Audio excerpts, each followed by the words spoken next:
Hello and welcome to another episode of Laptop Retrospective, and today we've got another keyboard, this one from AULA, and this is a 75% mechanical keyboard with 80 keys. So let's dive right into the unbox and see what we get inside. These keyboards come in a variety of different colors, and they all have the price of essentially $70 US. We have ourselves a little book of words that is first in Chinese, then we've got some English, and then we have a quick start guide. However, this one is exclusively in Chinese, so that's not very helpful. The keyboard that we have here, I think, is the light blue variant, and we do have a keyboard cover for it. It's not just packaging. So let's lift that up and out. Before we go any further, I just want to point out that this sample was provided to me by the manufacturer. I did not personally purchase this keyboard. I am not receiving any financial compensation beyond the actual product itself for the production of this video, and as always on this channel, my opinions do remain my own. So pretty nice looking look and feel, very clean, very crisp.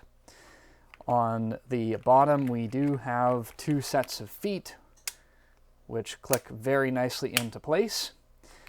And on the back, we have the USB Type-C and the connector and a nice little place to store the receiver. That's very nice. I like that a lot. It's the small details on boards like this that are just nice to see.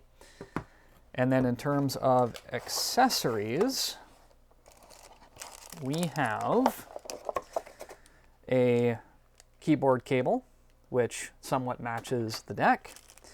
We have a combination switch puller and keycap puller. And then we have two, appears to be extra switches. And I'll put the information about the switch on the screen. They are labeled Leobog. And they are a pre-lubricated linear switch from the factory. So let's tidy up some of the packaging and talk details about the board itself. So inside the board we do have a 4000 milliamp battery, which is pretty standard for a unit this size. Bluetooth, as we saw, and 2.4 gigahertz and wired are all options, as we saw on the back of this.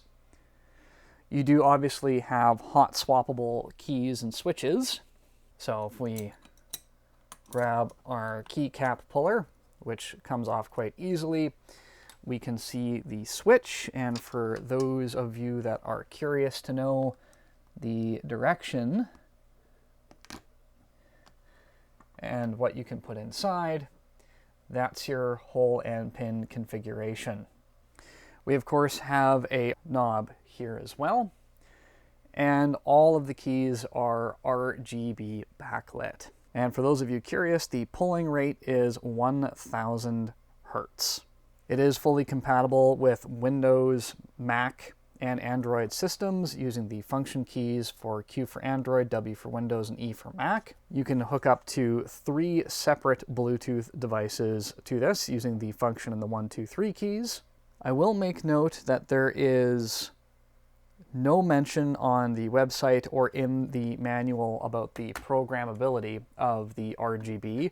So that is one thing that does appear to be missing on this model. So if you are looking for something that is fully programmable, I don't actually know if this is. There is no documentation to state otherwise. Let's go ahead and just take a spin on how this thing feels and sounds.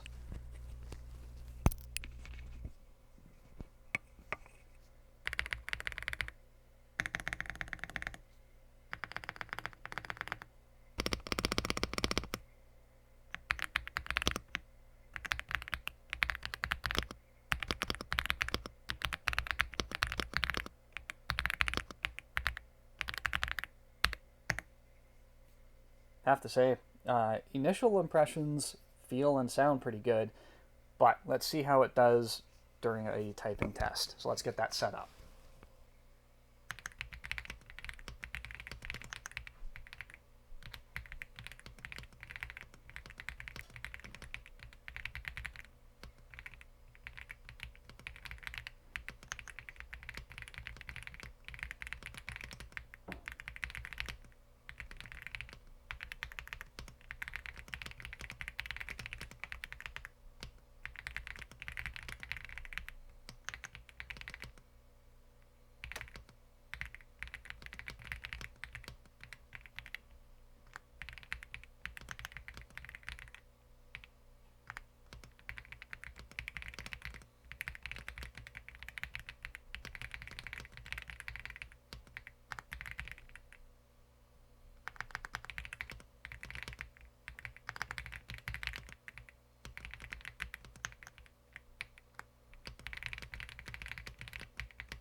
All right, 71 words per minute on my first attempt. That's actually pretty good.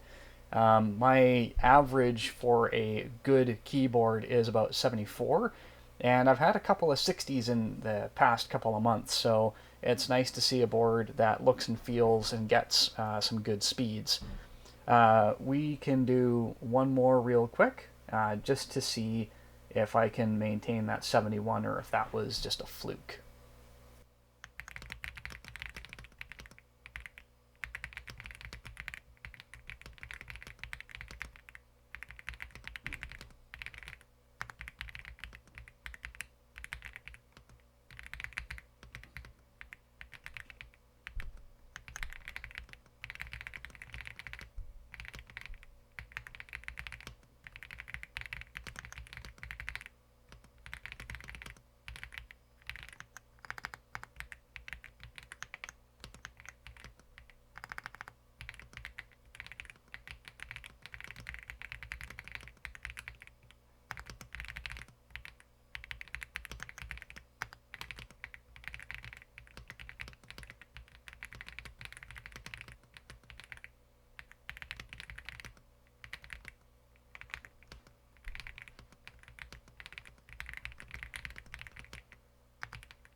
Yep, and once again, about 70 words per minute. So very, very consistent board. No question about that. Those two columns on the right there show that pretty high level of consistency. One of the other things that I noted is that we do have a charge indicator light here just between the escape and F1 keys. That's a nice little touch to know when the keyboard is fully charged. And the backlight is pretty decent. Again, to my knowledge, can't fully customize that, and the knob doesn't look too out of place even with the silver accents. So overall, ladies and gentlemen, this is actually a pretty nice looking board. You do have quite a few color options, as I mentioned earlier. Light blue, sea, salt, and green, and black.